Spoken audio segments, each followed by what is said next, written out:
सो RPC school lecture biology 2026 अंततः पूर्ण हुआ और उपसंहार के बाद मैं कुछ बातें आप लोगों के साथ शेयर करना चाहता हूँ। बात शुरू करने से पहले एक बहुत सिंपल सी बात मैं आपसे पूछूंगा कि अगर आपने 2025 का एग्जाम दिया था आरपीसी स्कूल लेक्चर बायोलॉजी और उसको देखकर भी आपने शिक्षा नहीं ली कि एग्जैक्टली पेपर कैसा आता है, तो फिर मुझे लिए आपके लिए मेरे पास कोई शब्द नहीं है, निशब्द हूं मैं। जो इंपॉर्टेंट चीज है आपको ये तो समझ में आ ही गया होगा कि आरपीसी स्कूल लेक्चर बायोलॉजी की अगर आप तैयारी कर रहे हो तो नीट के कंटेंट या नीट की तैयारी से नहीं हो सकता। लगातार आप लोगों को गुमराह किया गया कि भाई कुछ भी नहीं आता, आरपीसी का तो कोई लेवल ही नहीं है, आरपीसी तो बस ऐसे ही हो जाता है, बड़ा बहुत कुछ नहीं पढ़ना पड़ता। तो मेरे ख्याल से इन दो पेपर्स को देखने के बाद 2025 और ये 2026 के पेपर को देखने के बाद आपकी ये गलतफहमी तो दूर हो ही गई होगी ना। आप मुझे सुनने आए हैं कि पेपर कैसा था, मैं आपको बहुत अच्छे से बता दूं, पेपर का लेवल बहुत बहुत अच्छा था।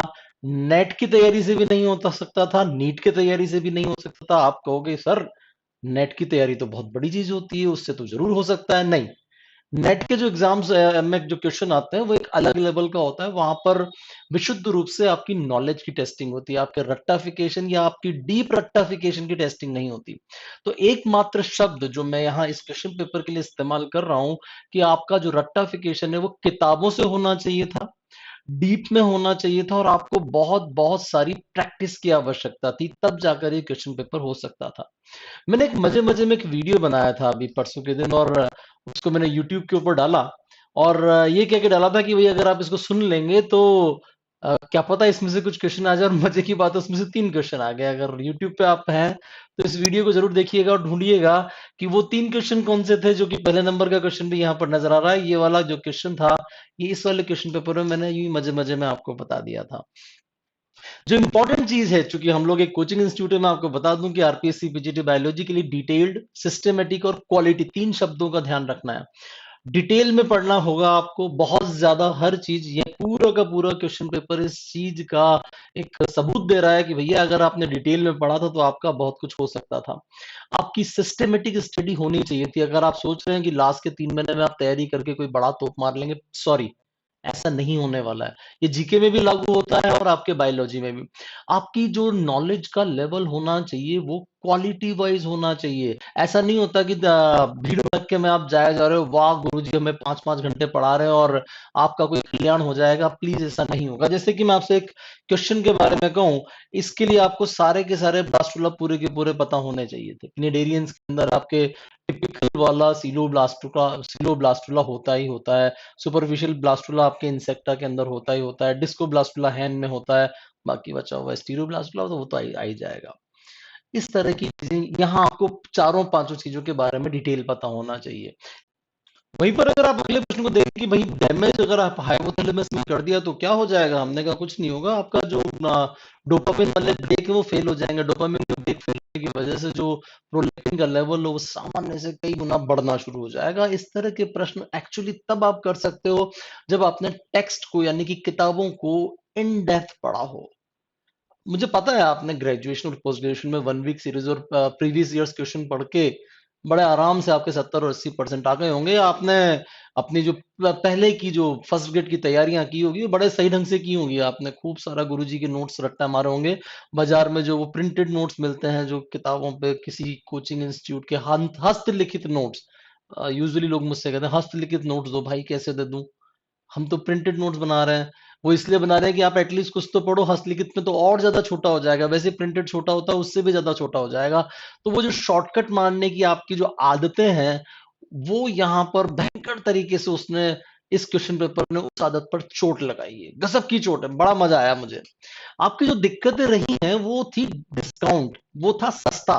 आप 96% डिस्काउंट कोर्स दे देते हैं और पूरा का पूरा समय बर्बाद कर देते हैं। मुझे आश्चर्य लगा, बहुत बड़ा आश्चर्य लगा कि आप थर्ड ग्रेड लेवल की बायोलॉजी को आप फर्स्ट ग्रेड करने की कोशिश कर रहे थे। आपको अभी तक भी इतनी मेच्योरिटी के बाद भी आपको पता नहीं कहां से ये लगा है कि 6 घंटे पढ़ाओ तभी जाकर एक्चुअली आपका पढ़ाया हुआ माना जाएगा। हमारी कम से कम 8 से 10 कॉपियां भर जाएं, हम लगातार लिखते रहें, तब जाके हमारा पढ़ा हुआ माना जाएगा। ये बहुत हास्यास्पद था, बहुत ज्यादा हास्यास्पद था।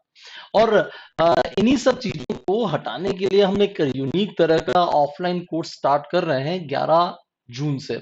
कोशिश कीजिएगा एक डेमो क्लास तो एक थोड़ा सा ट्रायल के लिए डेमो क्लास तो लीजिए कि एग्जैक्टली क्या तैयारी ऐसे हो सकती है, क्या माइक्रोस्पोरोजेनेसिस इन डाइकोट्स, साइटोकाइनेसिस एग्जैक्टली कैसा होता है, सक्सेसिव एब्सेंट इरेगुलर और डाइकोट खुलता है, डाइकोट ध्यान दीजिएगा, साइमल्टेनियस एक साथ घटनाएं घटित हो जाती है। और इस तरह के क्वेश्चन अगर आप भोजवनी भट्टाचार्य आप देख रहे हैं तो ये चारों पांचों क्वेश्चन की बात में वहीं से उठाए गए हैं। किताबों के नाम तो मैं ढेरों बता सकता हूँ, ये भी आपका भोजवनी भट्टाचार्य से। प्रिंटिंग के केस में सेक्सुअल के अलावा बाकी सब चीजें हो सकती है, नॉट पूछा था, नॉट ट्रू पूछा था। Pollination of Salvia famous example, मजे की बात है, एंटोमो फिली का एग्जांपल यही होता है जहां पर उसकी पीठ के ऊपर पोलन आ जाता है, एंटोमोफिली वाला। और एनिमोफिली भी इसमें दोनों चीजें आ जाएंगी लगभग। सॉरी, एंटोमोफिली एंटोम मतलब। सो इम्पोर्टेंट चीज जो है वो ये कि आपकी दिक्कत जो है एक और तरह की है। मैं यूजुअली एक गजब की दिक्कत से एनकाउंटर करता हूं कि जो ही हम पढ़ाने लगते हैं तो एक ज्ञानी क्लास में, एक आध ज्ञानी बड़ा तगड़ा वाला होता है, वो कहता है ये लेवल तो आरपीएससी में आता ही नहीं है। ले भैया, ये लेवल आरपीएससी में आता है और इससे भी बढ़िया लेवल आता है। और ऐसे ज्ञानी आपको हर तीसरा एक बड़ा ज्ञानी मिल जाएगा, उसकी कहीं ना कहीं आरपीएससी में जान पहचान होती है, उसको गजब का एक्सपीरियंस होता है आरपीएससी के क्वेश्चन पेपर्स को देखने का, और हर चीज में वो जज बन के बैठ जाता है, आपका दिमाग पूरी तरह से खराब करके रखता है। देखिए तो आरपीएससी में आता ही नहीं, ये तो जरूर आता है आरपीएससी में। आई डोंट नो, मेरे ख्याल से पिछले किस क्वेश्चन पेपर में, मेरे पास एसीएफ के क्वेश्चन पेपर है, एसीएफ का भी हमारा बैच शुरू हो रहा है 11 तारीख से, जो कि 40 के लिए है। उसमें भी उसके क्वेश्चन को भी यहाँ रिपीट नहीं किया गया है। वैसे टेक्निकली ये वाला क्वेश्चन तो आया था पर अलग तरीके से आया था ये वाला एसीएफ में, जो 2018 वाला 22 में जाके हुआ था एग्जाम, 21-22 में। खैर, तो आपको जो लेवल रखना था वो ये ध्यान रखना है कि आगे से आपसे कोई ये कहे कि नीट की तैयारी करने से स्कूल लेक्चर बायोलॉजी हो जाएगा, प्लीज तो जूते मारना उसके, क्योंकि वो बहुत बड़ा झूठा बेईमान आदमी है। नोशन ऑफ सैंड ग्लैंड्स आपके हनी बी का खेल खेल है, जिसकी वजह से आपको उनका पूरा का पूरा सोशल ऑर्गेनाइजेशन नजर आता है। इस तरह की पूरी की एक्चुअली मैं डिटेल में बनाने वाला हूँ, उसके लिए एक अलग वीडियो आएगा। हैबिचुएशन एग्जैक्टली क्या होता है? हैबिचुएशन होता है कि बार बार रेस्पॉन्स आ रही है तो कुछ टाइम बाद वो रेस्पॉन्स आना बंद हो जाए। तो presentation of the stimulus accompanied reinforced response, मैं इसको एक्चुअली इतनी जल्दी इसलिए पढ़ रहा हूँ क्योंकि मैंने पढ़ा नहीं है ये, ठीक है।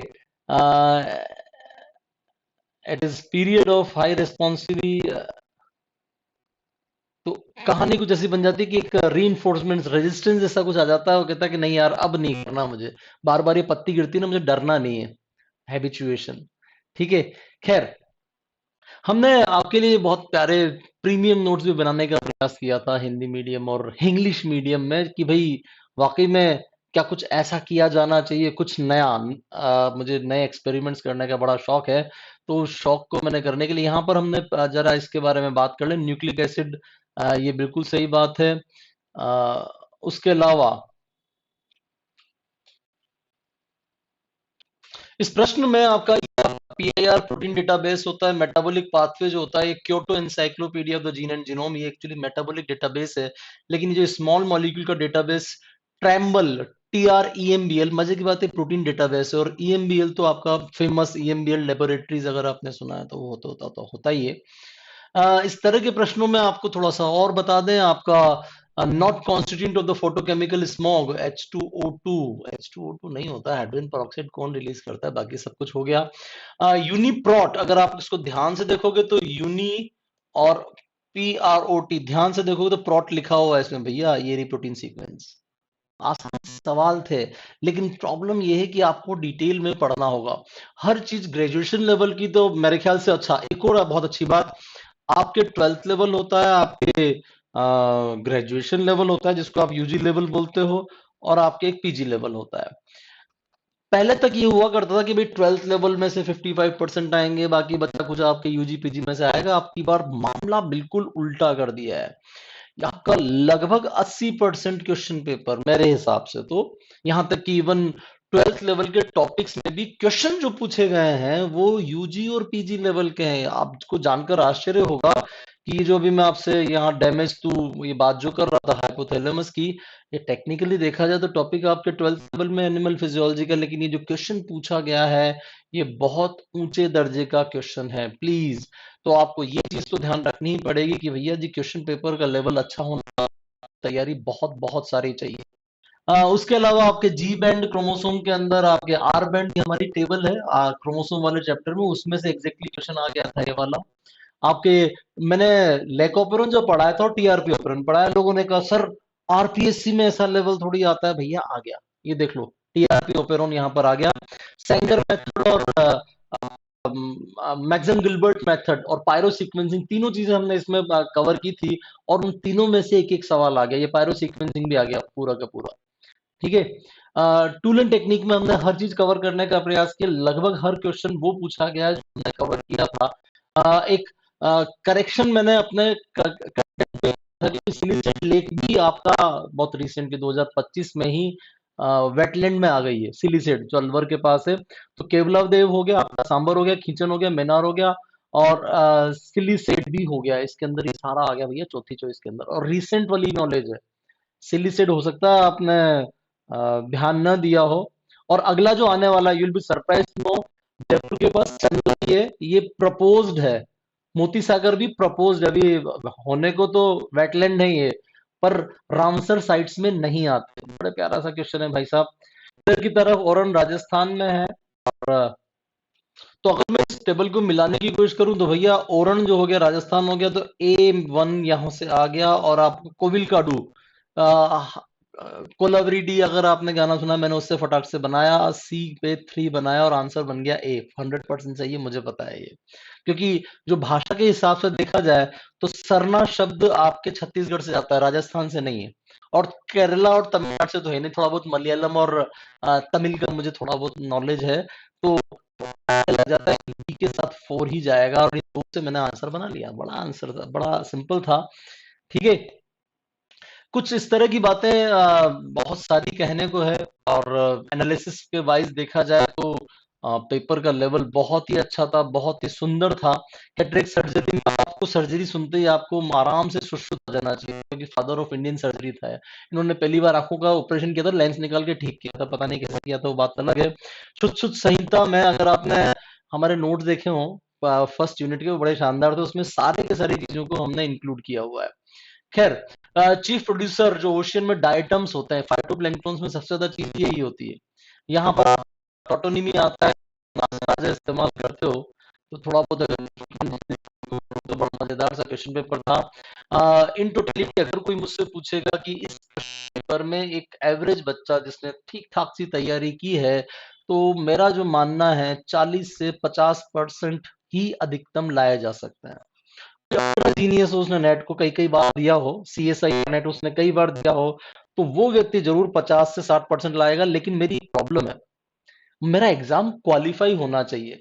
तो भैया जिस बंदे ने इसके अंदर 40 से 50 से 60% लाया है, अगर वो ले आया है, तो मैं 100% श्योर हूं उसका जीके में 40% क्रॉस ही नहीं हो रहा होगा। आप कहोगे यार ये क्या मजाक है। हाँ, क्योंकि वो टिपिकल वाला साइंटिफिक टेम्परामेंट वाला व्यक्ति, उसे जीके हुई नहीं होगी। आप आपके लिए खुशखबरी है अगेन, जिस किसी ने भी इसके अंदर 50 से 60% लाए होंगे, उसका 40% जीके वाला क्रॉस, कोई रेयर ही बंदा हो तो बात अलग है। बाकी मुझे नहीं लगता, क्योंकि जो व्यक्ति का साइंटिफिक टेम्परामेंट है, गजब की साइंस जिसने पढ़ रखी है, तो वो 60 से 70% भी ला सकता है, कोई प्रॉब्लम नहीं है। मैं अपने आप को बोल देता हूँ, मेरे जीके में 0 आएंगे, लेकिन मैं इस क्वेश्चन पेपर में 50 से 60% मैं भी ला सकता हूँ, 100% तो मेरे भी नहीं आएंगे। तो इंपॉर्टेंट चीज है कि चूंकि सिलेक्शन के लिए आपको 40% जीके और 40% भैया जी बात बन जाएगी। अगर आपने 40% इसके अंदर ले आया तो 40 से 45% नंबर चाहिए, ज्यादा अच्छी नहीं, लेकिन जीके क्वालिफाई होना चाहिए।